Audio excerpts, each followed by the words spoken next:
G'day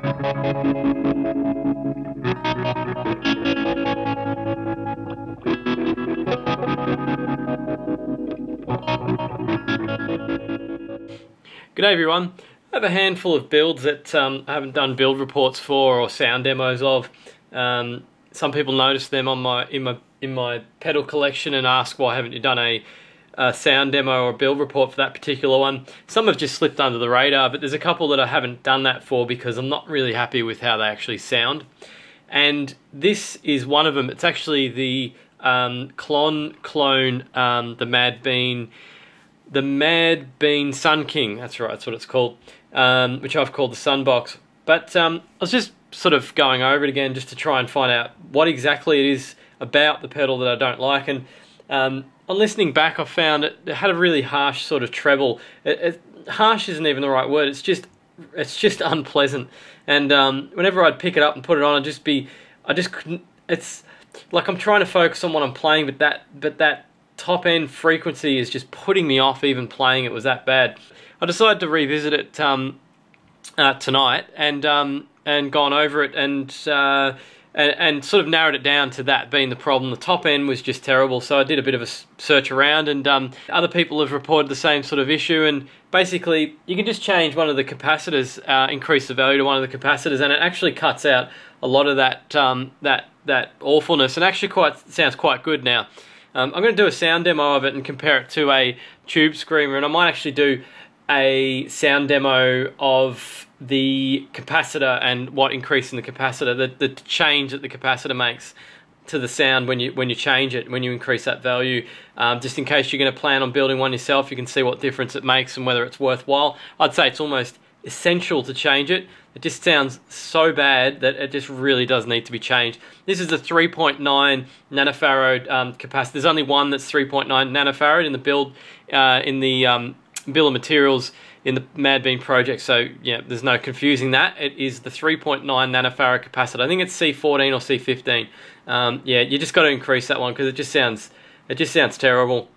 It was also a bit of a bastard to fit in this enclosure.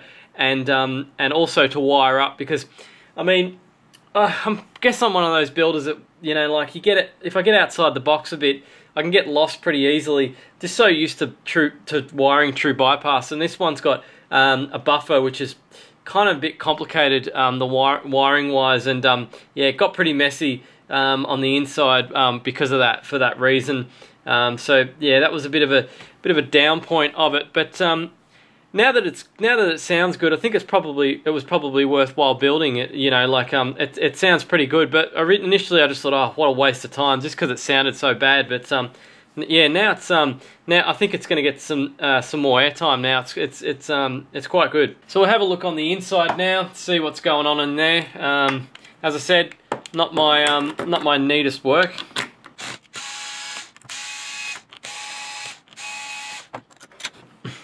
Admittedly, there's a lot going on in there. You got 3 pots and a decent sized board too, and then that buffer wiring as well. So yeah, it did get pretty crowded in there, but I mean it fits all right and it's reliable. There's no issues with things cutting out or some of those things that you get when you end up with a messy build. Sometimes, you know, you shake it and it cuts out or something crazy like that, but didn't have any issues with that. Also tried changing that BAT41 to a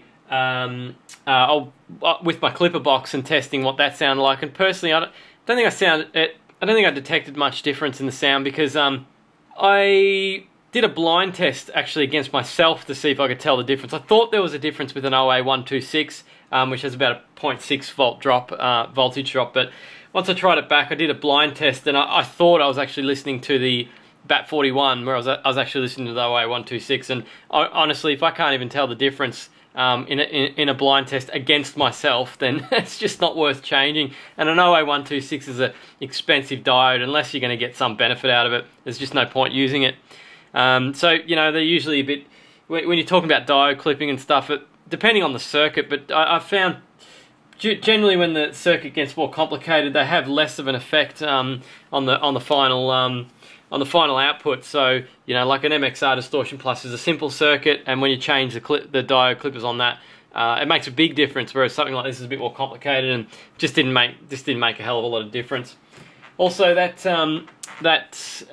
tried changing the ICs as well, but I actually did that before I changed the capacitor. I thought maybe the ICs was causing the harsh top end, but as I said before, it was actually the capacitor. So I might have to do a sound test with that as well. I might do like a mods video of the mods that you can do to the Klon, and I'll just do those two things. I'll show you the clipping, the difference with the clipping diode, the difference with the capacitor, and the difference with the ICs, just so you can hear the difference if you're planning on building it yourself, or if you have one, you want to hear what difference it makes and modify it yourself. That's the capacitor there. I've put in a socket to experiment, but honestly, I just chucked that 10 nanofarad capacitor in, tested it, bang, it was working. It was sounding good, and I just went, good enough. That's good enough for me. But yeah, that 3.9 nanofarad capacitor was just terrible.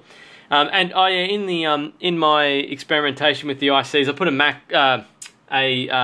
RC 4558, two RC 4558s in there, and I'm assuming that it has a different pinout to an TL072 or an LM1458. I didn't check the pinout, which is like the worst thing, which is the first thing that you should do. Yeah, and this LT1054 paid the price for that. I'll just zoom in and see if I can get a close-up of it. Have a look at this. Have a look at that. It's cracked it. It's like ruptured on the side there. Obviously didn't like me putting those 4558s in there, and it just it must have just stuffed up the grounding or something of it, and it's just blown. But that LT1054 paid the price for me not checking the pin out. And it really, it actually really stinks too. The whole inside of my pedal now smells of burning electronics, and the smell just won't go away. It just really stunk, and that was the first thing that made me realise that it was not a good idea putting those 4558s in there. So yeah, look at that, just cracked down the middle. Never had one die quite so magnificently as that. Yeah, $2 down the toilet, unfortunately. I don't like killing LT1054s because they're not cheap, but yeah, should have checked the pin out, I guess. So if I was going to build this again, I'd probably put in a 1590 BB purely because it's getting a little bit tight. That's my personal preference. Probably some people have done it in a 1590B before and made it look neater than this. I don't think I've seen anyone actually do that. Not offhand, but I see a lot of BBs, and I think that would probably be the best way to go. It's quite tight, and this offboard wiring is just an absolute pain. I think there's actually a bufferless version going around, so you just like a true bypass version of it, which would be a lot easier to wire up than this. But yeah, at the time this was my only option, is to do it with the buffer. So yeah, that's what I did. I built this probably about maybe over 12 months, maybe a year and a half, when it first pretty much, when Madbean first pretty much put it on his website. So that's it for this video. I'll do that mod video showing you some of the differences with the diode clipper and the capacitor, and also the ICs. I've got an LM. I can compare the TL072 to the LM1458, and they do actually sound a bit different. So it'd be interesting to see how that turns out through the video. And just show you a few comparisons like that, and then I'll do a sound demo of the Sun King versus the Tube Screamer, and obviously the Sun King on its own, just so you can hear what it sounds like. Thanks for watching. Don't forget to subscribe for more do-it-yourself guitar pedal tutorial videos and demos. Thanks for watching.